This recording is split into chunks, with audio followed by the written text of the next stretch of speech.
Você está viajando por outra dimensão, um lugar não apenas da visão e do som, mas também da mente.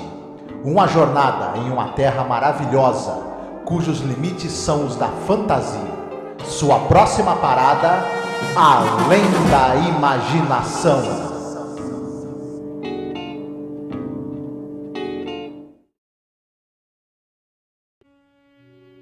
Olá, ouvinte! Seja bem-vindo a mais um episódio sobre a série Além da Imaginação. Eu sou a Angélica.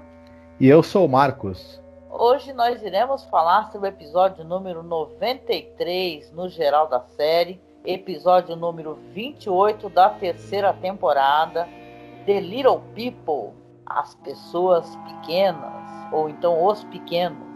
Olha, esse episódio, Marcos, é um episódio sobre viajantes intergalácticos, sobre explorar outros planetas, sobre questões éticas e morais. Sim. E caramba, eu cheguei à conclusão aqui enquanto eu estava estudando sobre o episódio que eu adoro essa temática dentro da série, sabe? Eu fiz um apanhado dos episódios que eu gosto.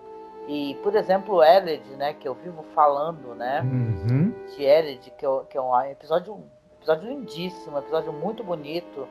Tem aquele também, People Are I Like All Over, que eu gosto muito, o Third From The Sun, por exemplo. Então, são episódios que tem a ver com essa exploração espacial e, cara, são muito legais. Eu também concordo contigo.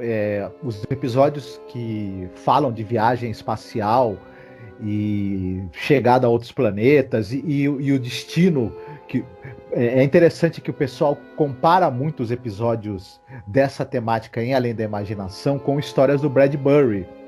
Por exemplo, a gente tem muito essa imaginação do que poderia acontecer e dar errado numa viagem para encontrar outras civilizações, por exemplo, no Crônicas Marcianas do Bradbury.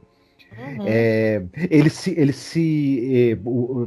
está muito menos interessado nessa questão da viagem em si, das questões técnicas de o funcionamento do foguete, sobrevivência no espaço.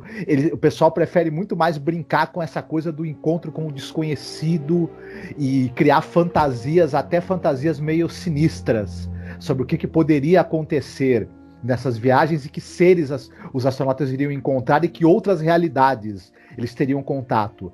Além da imaginação, faz muito exercício de imaginar isso. E também tem uma coisa que a série faz, que é essa coisa de estar centrado nos personagens também. Ela usa essa coisa da viagem espacial, da conquista de outros planetas, como uma metáfora também para como a gente usa isso para analisar a condição humana, né? Que medos, que horrores, que erros a humanidade ia carregar consigo para outros locais onde ela fosse, outros locais do universo, né? E Sim. a série imagina também muito isso, inclusive nesse episódio, né? Sim, como o The Shelter, por exemplo, que a gente falou nessa temporada, né? Então são episódios que colocam como é que seriam as condições, né, humanas, situações extraordinárias, né? Você vê o que o homem é capaz de fazer dependendo da situação, né? E, nossa, esse episódio que ele tem várias leituras, inclusive leituras políticas, né? Pra gente que a gente vive num país que é governo de pessoas inacreditavelmente desonestas, sabe? Que não existe limite, assim, pro que essas pessoas podem fazer de mal para o próprio país. Então, é um episódio sobre pessoas pequenas, que é uma pequenez, na verdade, a pessoa, né, que não vale muita coisa, né? Então é interessante. E claro, tem a questão da fantasia literária, né? Esse negócio de aquela história famosa, né, dos Lilliputianos, né, das viagens de Gulliver. Ele vai encontrar pessoas minúsculas e depois tem uma reviravolta também que a gente não quer falar, né? Mas também tem nesse livro aí das viagens de Gulliver.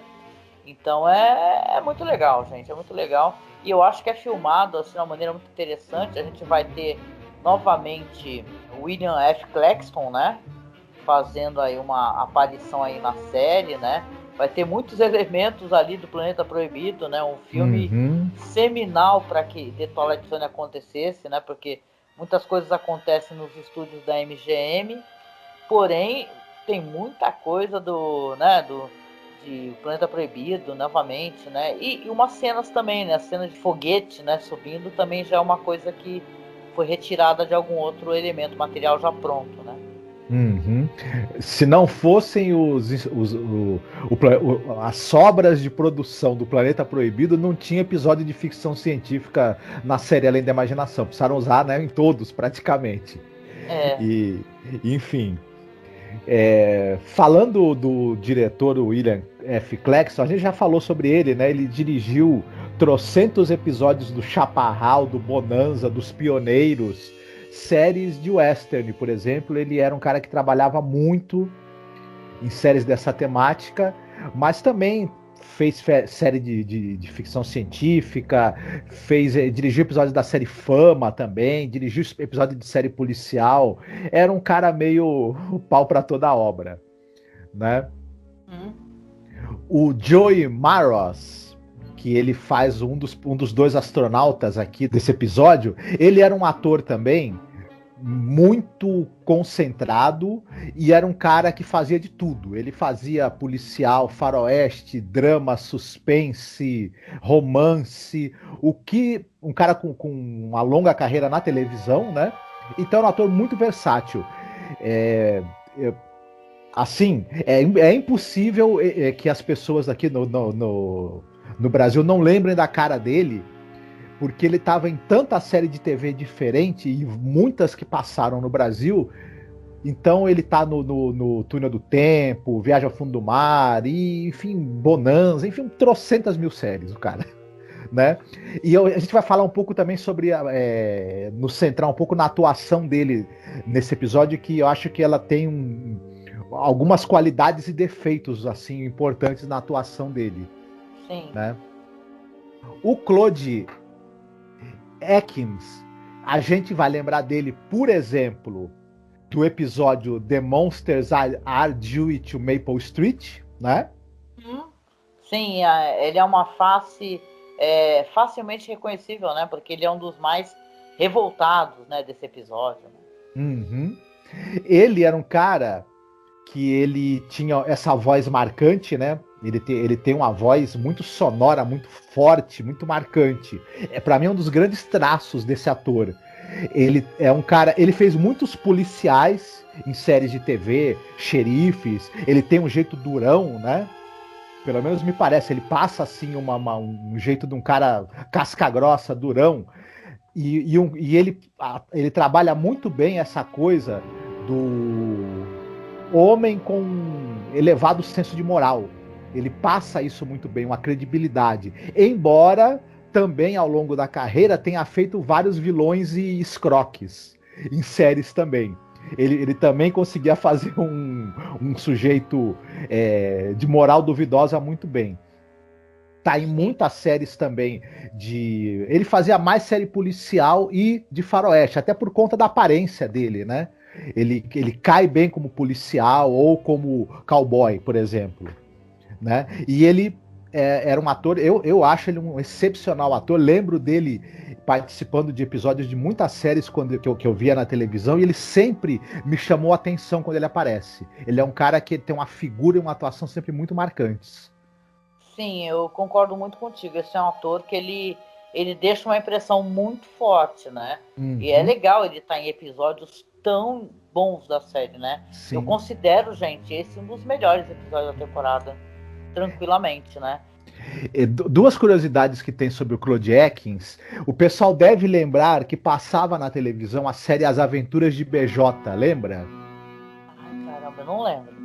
Sim, era uma série que passava nos anos 80, e em alguns episódios da série As Aventuras de BJ, o Claude Atkins ele fazia o xerife Lobo, que era um xerife corrupto e incompetente.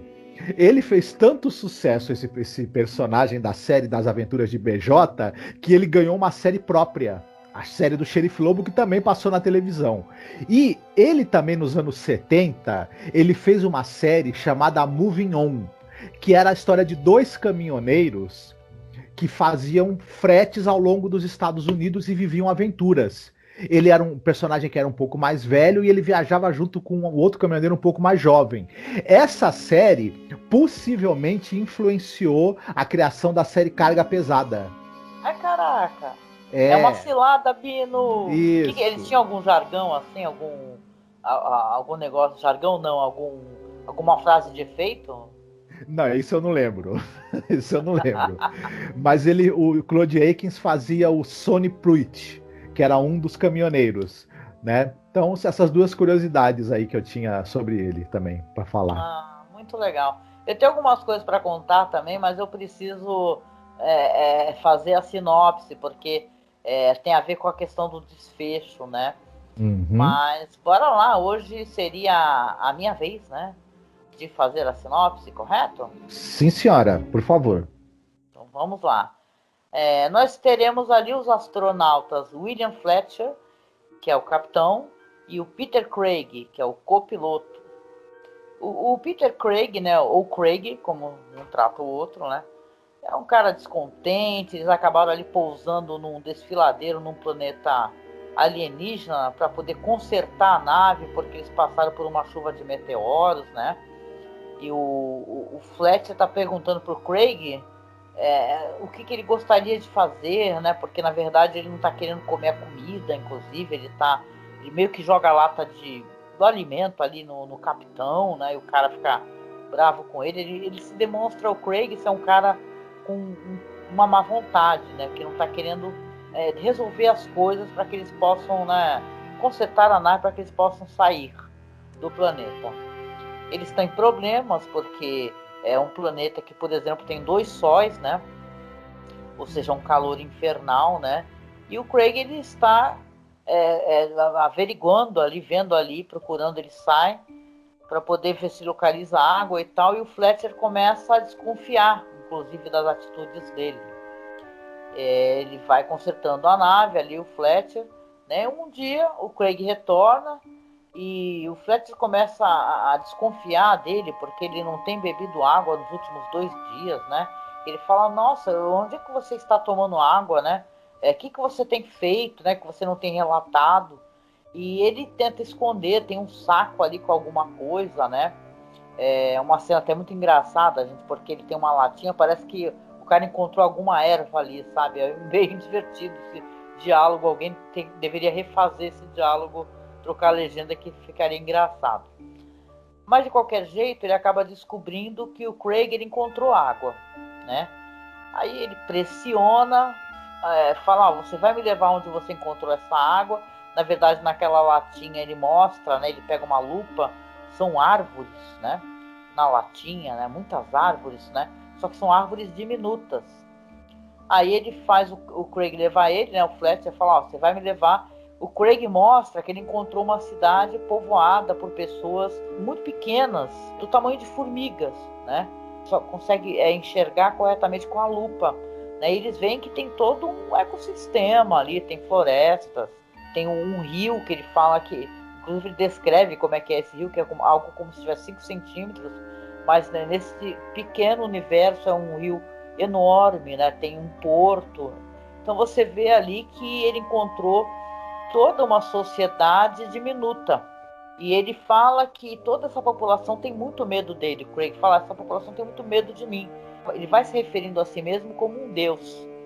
E diz que inclusive já está comendo florestas inteiras, né? E fazendo várias exigências. E o Fletcher ficou horrorizado com tudo isso, né? E daí para frente a história, essa situação toda, ela vai se potencializar, né? Porque o Craig, ele vai falar de si mesmo como um deus, né? O tempo todo, e eles vão cada vez se estranhando muito, muito mais, né? Vou deixar aqui para que a gente possa falar sobre o desfecho da história, né, e tal, as coisas que acontecem, e também saber as suas impressões, Marcos. Eu gostei bastante do episódio. Tem algumas coisas nele que eu achei problemáticas, mas eu achei muito poderosa essa metáfora que ele constrói da arrogância do sujeito que é uma pessoa pequena, medíocre, vazia, mas tem sonhos de grandeza e sonho de dominar as outras pessoas. Eu percebi assim uma ligação com muita gente que eu conheço e tem gente que está, por exemplo, com uma faixa verde e amarela em volta de si, né, sentada na cadeira da presidência, por exemplo, né? Então, esse tipo de pessoa, infelizmente, a gente está vendo até demais esse tipo de gente aparecer por aí, né? Sim, pessoas que não poderiam ser síndicas de prédio, né? De edifício, né? Uhum. Porra, né? A gente não quer colocar muita política aqui, mas é impossível você não ver numa caquistocracia desse tamanho, com tanta gente incompetente, né? Com ministros incompetentes, né? Nesse país, pessoas incompetentes em cargos onde não deveriam estar, né? Você não reconhecer uma ânsia de poder, né? E de gente que se acha muito melhor do que é na verdade, se acha muito inteligente, né? Mas pessoas insignificantes acham que tem, né? Todas as Uhum. respostas para todas as perguntas, né? São capazes de ter muitos pontos finais, né? Sendo que as coisas não são assim, né? A vida é aprendizado, né? E o idiota sempre vai estar lá com toda a certeza possível, né? Fazendo suas afirmações. No nosso caso, aqui no nosso país, é até perigoso, né? O que está acontecendo, né? Uhum. Mas eu queria colocar uma coisa aqui, que é interessante, você falou do Bradbury, né? Que o Rod Serling, ele, claro, ele presta... tem vários roteiros do Rod Serling que você vê que tem inspiração em histórias do Ray Bradbury, né? Ele era um grande fã do Bradbury. Mas essa história aqui, e isso é muito interessante, o pessoal coloca como, inclusive, eu não li, tá, esse conto, né, que saiu dentro de uma coletânea, inclusive, que foi uma coletânea feita pelo próprio Bradbury, né, nesta coletânea que o Bradbury fez nos anos 50, tem um conto escrito pelo Sidney Carroll. Ele é famoso, você deve conhecer, porque inclusive ele escreveu o roteiro daquele filme The Hustler, de 61, ele foi indicado ao Oscar pelo roteiro desse filme, né, e ele é um cara que trabalhava na televisão, era roteirista de cinema, né? E tal. E ele tem um conto chamado None Before Me, né? E esse conto, mas ele tem um lance de um velho, que ele é um velho muito avarento, uma pessoa solitária, né? E ele é um tipo aquele lá do... Até engraçado você falar em Carol, né? Aquela história Christmas Carol, né? Do velho que é visitado pelos fantasmas, né? Mas ele é uma pessoa horrorosa e ele é fascinado, é um grande colecionador de coisas exóticas, né? Tem um momento que ele consegue comprar, aliás, gastando muito dinheiro, uma luxuosa casa de bonecas. E nessa história deste homem aí, ele descobre que ele consegue forçar, né, as figuras a cumprir ordens, né? As ordens dele, ele vai se transformando, quando ele percebe que ele é o deus dessas pessoas, que ele pode manipular, essas pequenas pessoas, como eu não li o conto exatamente, eu sei, são figuras que adquirem vida também, né? E ele vai forçando cada vez a fazer as coisas que ele quer, né? Independente de que elas sintam dor, né? Ou sofram, né? E vai ter uma reviravolta muito parecida, né? Com o que vai acontecer nessa história aqui. Tem muito a ver com essa história do Sidney Carroll, né? Que é de um cara que tem essa casa de bonecas que ele vai forçando cada vez mais a barra para que essas pequenas criaturas façam o que ele quer, né? E vai, claro, se ferrar no final, né? Nessa história aqui você tem os astronautas, né? E tem esse astronauta que ele fica absolutamente horrorizado, né? Quando ele vê o que o outro tá fazendo, né? Tá amedrontando, e é assim, é de uma crueldade, você não tem uma violência gráfica, claro, né? Mas você entende que quando ele pisa com aquele pé dele gigante no meio da cidade, ele tá matando muita gente, entendeu? Quando ele joga, por exemplo, tem uma hora que ele vai mostrar, tem uma estátua, né? E a estátua, ele atira, né? Os dois têm aquela discussão toda, né? Porque o cara fica absolutamente horrorizado com o que ele tá fazendo. Ele vai e joga, né? Aquela cabeça depois, né? E ele é assassino, assim, sabe? Absolutamente descontrolado, né? E chega até, claro, eu sei que você vai falar sobre isso, mas a atuação dele até é um pouco exagerada, né? E você não tem muita nuance desse personagem, até porque, gente, é um episódio muito curto, né? Diz que o Seren, depois mais pra frente, tem um episódio que ele também tem essa temática, mas aí é da fase de 1 hora, né? Quer dizer que Uhum. um episódio de 1 hora você consegue explorar muito mais esse arco, né? Esse personagem não, ele já está absolutamente vilanesco quando ele é encontrado. Ele se mostra o Craig, né, como uma pessoa de maus bofes, né, que o outro repara que ele não quer ajudar, não quer fazer nada e tal, e depois ele já se acha né, já tá um megalomaníaco, né? Uhum. Pois é, esse episódio que você citou da quarta temporada é o Na Quarta-feira Nós Vamos Pra Casa. Muita gente considera esse episódio que ele meio que tem uma temática até certo ponto parecida com esse episódio que nós estamos comentando hoje, mas não exatamente. E ele é um episódio de 1 hora, tem mais tempo, e muita gente considera, para muitos é talvez até o melhor roteiro que o Rod Serling já escreveu. Né? Tá entre os melhores roteiros que ele chegou a produzir.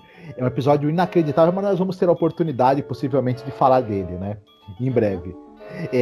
Agora, eu concordo com você nessa questão do. O Joey Maroz, ele era um ótimo ator, mas ele tem há pouco tempo aqui e desde o início ele vai desenhando na atuação dele esses traços de personalidade arrogante, maníaco que o personagem tem, de não aceitar. Primeiro a gente é apresentado a ele como alguém que é egoísta, que não aceita autoridade, e aí isso depois, em pouquíssimo tempo, né, vai virando uma espécie de histeria megalomaníaca. Não tem muito um período de desenvolvimento de uma coisa para outra. Isso acaba fazendo a atuação dele, nesse momento em que ele já está mais nessa histeria, né, de poder dele, ficar aparecendo um pouco de exagero na atuação. É uma atuação que fica meio over. Talvez se ele tivesse o tempo de ir dando gradações, né, nesse desenvolvimento, ela funcionasse de uma maneira mais orgânica e mais crível. Mesmo assim, é muito interessante esse personagem, e essa brincadeira, né, que as pessoas ali pequenas, minúsculas, como se fossem formigas, como se fossem insetos, despertam a pequenez que tem nesse personagem, né? Ele é um cara vazio, medíocre e com sonhos de grandeza. Ele é um copiloto, né? Enfim. Só que ele essas pessoas nunca aparecem, né? Também é bom a gente colocar isso, né? Você não tem as pessoas aparecendo. Ele começa, a primeira coisa que ele repara é que ele estava escutando vozes. Vozes bem baixinho, né? E você não vê as pessoas, você vê que existe uma cidade gigantesca e tal, só que você não vê as pessoas, você não vai ver ninguém esmagado, por exemplo. Apesar de eu achar que o final é até bem forte, né? Nesse sentido. Mas a gente sabe que o personagem, ele, ao saber que ali tinha uma cidade minúscula, ele já foi esmagando, né, para demonstrar poder, porque ele quer ser o deus ali, né, daquelas pessoas. Ele mesmo fala, né, pro comandante dele no início, né, que ele fala que o sonho dele é mandar em todo mundo, né? Enfim. Essa postura, né, em relação à vida, isso aí me lembra aquelas pessoas, às vezes, até crianças, né, que tem esse negócio de ficar maltratando bichos, sabe? Seres indefesos, esmagando formiga, sabe? Isso é uma coisa que tudo uma questão de você mostrar quanta importância a vida em si tem, né? Eu vou falar uma coisa totalmente aleatória aqui, depois eu não sei se eu deixo ou não no podcast, né? Mas eu, por exemplo, né? Uma coisa, né, pessoal, eu gosto muito de jardinagem, né? Eu tenho meu jardim, meu pequeno jardim, uma parte dele em vasos, inclusive. E a gente que mexe com jardinagem, tem, obviamente, muita preocupação, né? Com aqueles, sei lá, com pragas, né? Pulgão, essas coisas, né? E tal. E eu gosto muito de um podcast que eu recomendo para quem gosta de jardinagem, que é um podcast chamado Agro para Paisagistas, né? Talvez seja a minha verdadeira, seja a minha verdadeira coisa que eu deveria ser na minha vida, é paisagista. É o que eu gosto muito, gostaria de estudar e fazer. Mas o negócio é que ele fala uma coisa no momento, né? E isso é totalmente aleatório, é só para mostrar que existe significado em toda a espécie de vida. É o que eu quero colocar. Até na vida que a gente acha que não tem, que está destruindo algo que a gente gosta, né? Normalmente quem gosta de jardinagem tem vários vídeos no YouTube, você fala, acabe com todas as pragas, acabe com todo o pulgão. E isso aí para pessoas que realmente, né, engenheiros agrônomos e pessoas que trabalham com isso, fala assim, você não acaba com nenhuma praga, você controla, né? Você tá num jardim, o seu pequeno jardim, aquilo é um ecossistema, aquilo é uma coisa viva, entendeu? Então, se existe vida, existe tudo, inclusive vai existir lagarta, vai ter borboleta, vai ter formiga, vai ter tudo. Se você tem plantas, elas na natureza, elas não são lindas, ou nos gardens, como elas são maravilhosas e brilhantes. A natureza tem furinhos, entendeu? As coisas amarelam, né? E tal, né? Isso é só uma reflexão meio perdida aqui, né? Que isso daí também mudou um pouco a minha cabeça em relação a você não ficar absolutamente paranoico quando você encontra qualquer coisa. Na verdade, se você tem vida, né, na sua casa, a vida é tudo, né? A vida também é um bichinho que vai roer a tua folha. Não é tão não saudável como a gente imagina. Desculpa no meio do bagulho eu fiz essa reflexão que estava na minha cabeça. Mas eu achei interessante, isso me fez refletir. Esses dois personagens, é curioso, né? Enquanto que um deles, eles não sabem quem são essas pessoas pequenininhas, não sabem a língua deles, não sabem a religião deles, não sabem a cultura deles, mas o cara fala, pô, de qualquer maneira são pessoas de carne e osso, são seres vivos, sencientes, e ele logo começa a se preocupar com a segurança deles, enquanto que o outro começa a vê-los apenas como um instrumento para ele realizar os sonhos megalomaníacos dele. Ele fica todo feliz quando fazem uma estátua dele. Ele fala, Uhum. passaram a noite inteira trabalhando para fazer uma estátua para mim, entendeu? Depois ele quebra essa estátua e vai mandar fazer. Eu sei que essa história, o Fletcher, ele vai conseguir arrumar a nave, né? E vai tentar falar pro Craig, vamos embora, vamos embora. E aí que vai ter essa discussão e tal. Ele já tá, o capitão lá fica pedindo perdão, né, pelo absurdo que o outro está cometendo, né? E fala, vamos embora, você vai ficar sozinho aí, né? Ou seja, ainda tem um gesto de piedade para ele. Fala assim, você vai ficar sozinho aí, porque ele vê que isso daí é um sonho totalmente, uma ilusão dele, né? De poder, né? Onde ele acha, na verdade, que tá mandando em tudo, só que mal sabe ele, né? Essa história não pode ter um final feliz, porque se você for parar para pensar, até na questão da literatura de Lilliput, ele é preso, né? O Gulliver, ele é preso pelos pequenininhos, né? Porque uma hora ele precisa dormir. E quando ele dormir, o que vai acontecer com ele? Exatamente. Você tem exemplos aí na, na literatura, né, onde as pessoas encontram ou personagens muito menores ou personagens gigantescos e isso sempre acaba funcionando para a sua relação com o outro, né? Mesmo nesses livros da literatura do Jonathan Swift, quando você é gigante em comparação aos outros, você se imagina como um conquistador. Quando é o contrário, quando você é pequeno, você tem medo de ser dominado, de ser conquistado. E essa relação entre os povos ali era um pano de fundo para essas histórias também, né? E é interessante. E como a gente vê na história desse episódio de Além da Imaginação, infelizmente, quando você tem alguma coisa que te dê superioridade, pode ser superioridade de tamanho, de força, militar, tecnológica, você também acaba caindo na ideia de que você tem que submeter os outros e ainda achando que é pro bem deles, né? Diga-se de passagem. Nesse caso aí, esse cara não tinha nem a pretensão, né? Ele só queria aterrorizar mesmo. Ele se tornou uma pessoa maníaca, né?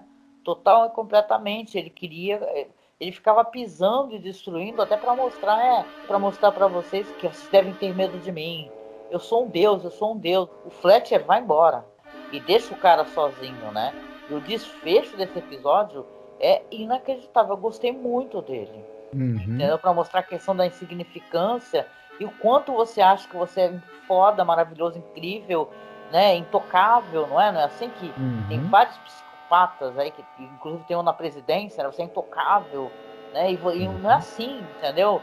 A história mostra que em muitas ocasiões, em muitas épocas, que regimes autoritários caíram. Entendeu? Uhum, Então não é assim que funciona, entendeu? Uma hora esse vento vai virar, uma hora essa onda, né? Essa uhum. onda vai chegar.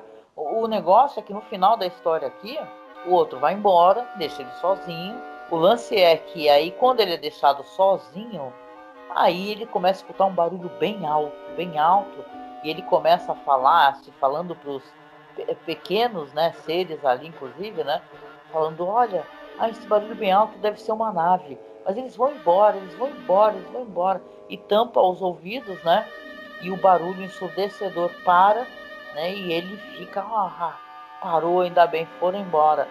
Quando ele escuta umas passadas assim, pesadas, né, quando ele olha, tem dois astronautas gigantescos, né? E enormes, assim, é uma imagem impressionante mesmo, né? E eles estão lá, né, conversando, né, com as vozes reverberando, e ele começa a gritar, né? Ele fala: vocês não estão entendendo, eu sou Deus, eu sou Deus, eu sou Deus. Aí um deles percebe e pega o Craig para poder olhar. Só que na hora que ele vai pegar, ele esmaga o cara, né, até a morte. Aí o outro até fala assim: o que, que é isso? Aí ele olha: nossa, é um homem, né, com o Craig na mão, né? Aí ele fala: ih, você esmagou ele, né? Aí ele, poxa vida, e joga como se fosse ele descarta ele como se fosse uma poeira, né? Solta assim no chão e você vê o estrondo assim do corpo dele batendo, né? A última imagem é você ver que o resto da estátua do Craig, né? O povo, todo aquele povo pequenininho, né? Amarrou e derruba em cima do corpo dele, né? Então não é você fazer, né, apologia à violência, né, ou à morte, mas você vê que não importa o tamanho, né, do autoritário ou do ditador, ele vai cair, né? Questão de Uhum. tempo. Eu faço uma leitura também dessa história, uma outra possibilidade, que é essa coisa mesmo, né, de Deus, né? Que ao mesmo tempo que alguns olham para Deus como um ser benevolente, também tem essa coisa dele não escutar o sofrimento humano e mandar destruição, e às vezes em larga escala, de acordo com a vontade dele, enfim, uma É o, vontade, é o né? Deus do Velho Testamento, né? É que o pessoal Uhum, fala que o Douglas chama de o Deus sangue nos olhos, né, e tal, né? Aí sim. depois tem o Novo Testamento, já é paz e amor e tal, né? Uhum. Mas o Velho Testamento é aquelas histórias lá que o negócio bicho pega, né? Sim, e eu acho interessante, né? Assim, esse ser tão violento, insensível e às vezes A gente é formiguinha também, né? Se sim. for parar para pensar, a gente gosta de se dar um alto valor, Uhum, assim, o ser humano, o homem, o criador e tal. A gente é frágil, né? A gente é frágil como a asinha de borboleta, né? As nossas vidas, né? A gente está vivendo aqui no meio de uma pandemia. Olha a nossa fragilidade. O que nos uhum, derruba é algo invisível, né? Um vírus, na verdade. sim. Então a gente tem que ter noção da importância da vida, da importância do próximo, e a gente pensar nos seres humanos, nos animais, nas coisas menores, assim, pequenas, na formiguinha, de uma outra maneira, porque tudo é vida. Até aquela lagartinha que está roendo a tua planta é vida. Né? Então, na verdade, o fato de haver vida no seu jardim, por exemplo, é isso que eu quis explicar, eu acho que eu me prolonguei, isso é um bom sinal. Entendeu? Existe uma lagarta que ela vai roer ali duas, três folhinhas suas e se transforma numa linda borboleta. Então, sabe, não é uma coisa poliana, mas é vida. A gente tem que aprender a respeitar a vida. Porque na época da pandemia, né, infelizmente, as pessoas estão virando estatística, não é? A gente grava aqui num momento onde já passamos de 400 mil mortos. Né? Então, são 400 mil histórias, 400 mil saberes, 400 mil amores, vidas, né? Gente que tocou a vida de outras pessoas, né? Então, é muita coisa, né? Tá falando de vida tem significado, né? Então a gente tem que, né? É um episódio para a gente analisar essa questão, né? Você viu pelo aspecto religioso, né? Eu vi pelo aspecto mais político, né? Porque você vê a arrogância de certos líderes, é impossível não identificar, né? arrogância, então... Concordo muito com você. Tava aqui escutando e refletindo, e fazendo esses paralelos aí, né? Enfim, esse é um episódio que, se a gente começar a descascar, ele traz bastante possibilidade de reflexão sobre o nosso papel em relação às outras espécies e sobre como a gente escolhe também, né? Não sei, acreditar num Deus temperamental e pouco sensível ao nosso sofrimento, até que ponto isso não diz muito sobre nós, né? Na verdade. Verdade. A gente esqueceu, né, no outro episódio, mas e aí? Você tem algum ponto alto ou ponto baixo que você gostaria de colocar? Eu gostei bastante da história do episódio. Eu acho que o roteiro é um ponto alto. Achei a direção segura também. O ponto baixo, para mim, foi um certo exagero na atuação do Joey Maroz. Não sei se foi exatamente exagero, mas foi a falta de tempo para que essa progressão ali da loucura histérica dele fosse mais bem dosada, né? É verdade. Mas tem ponto alto, assim que você... Roteiro, com certeza. Olha, muito bom. Uma história maravilhosa. Como eu falei, eu gosto de histórias dos astronautas intrépidos e aí que acabam se ferrando. Acontece, né? Tem aquela história incrível, gente. Escutem os podcasts que a gente já gravou, né? Do cara que chega num planeta onde existem pessoas ali, né? Parecendo pessoas do planeta Terra. E ele vai descobrir que no final ele é um homem assim que ele não é igual a eles, né? Que ele vai viver como se fosse um animal atrás de grades. É um episódio terrível, assim, muito interessante. Eu gostei muito do episódio, eu concordo contigo essa questão do personagem, né, do Craig, né? Que não deu tempo de explorar melhor essa transição. Um episódio de 25 minutos, acho que não dá, né? Então acho que é uma concessão que a gente tem que dar pro Rod Serling, né? Para a produção desse episódio. Ele tem que ser sintético, né? Ele tem que chegar no ponto do ponto A ao ponto B rápido, né? Mas eu gostei, ele deixou uma mensagem forte. Para mim me causou uma grande impressão e me trouxe muitas reflexões, né? Então foi legal.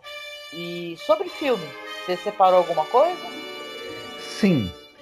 Como esse episódio me lembrou bastante o clima ali de histórias do Bradbury, das Crônicas Marcianas, eu gostaria de fazer duas recomendações. Recomendar o livro, que eu já devo ter recomendado outras vezes, mas o Bradbury é um dos grandes prazeres que a leitura me trouxe nessa vida. Eu gosto demais da obra dele. Crônicas Marcianas, então, é um livro de contos absolutamente espetacular, de ficção científica e horror e reflexões sobre a natureza humana, principalmente. Vale muito a pena. Esse livro ganhou uma adaptação para uma minissérie de TV em 1980, chamado The Martian Chronicles, que tem o Rock Hudson nos papéis principais. Tem no YouTube, com legendas em espanhol fácil, para quem quiser assistir. Tá? Então a outra recomendação é bem interessante. Não é tão bom quanto o livro, tem algumas pisadas aqui e outras ali na bola, mas é uma série interessante, vale a pena dar uma conferida. Tá certo, olha, muito legal. Olha, na minha recomendação, eu vou recomendar uma coisa que provavelmente vocês já assistiram, mas eu pensei muito no episódio, tem um episódio do Ozymandias, por exemplo, né? Então eu gosto muito daquela série Breaking Bad, já assisti inteira mais de uma vez, né? Breaking Bad, para quem não conhece, é uma série criada e produzida pelo Vince Gilligan. Conta a história do Walter White, um professor que recebe diagnóstico de câncer no pulmão. Ele tem uma vida muito difícil, né? Pouca grana. Tem um filho que tem um problema locomotor, né? A mulher que está ali prestes a ter neném, né? E tudo. E ele, desesperado, sem grana, sem saber o que ele vai deixar para a mulher e para o filho, ele acaba conhecendo um rapaz, que é o Jesse Pinkman, e começa a produzir metanfetamina, né? Então essa é uma história, uma série, que vai ter a trajetória do Walter White, onde ele começa tendo que resolver os problemas, porque você se meter entre os cartéis de drogas é uma coisa muito complicada, né?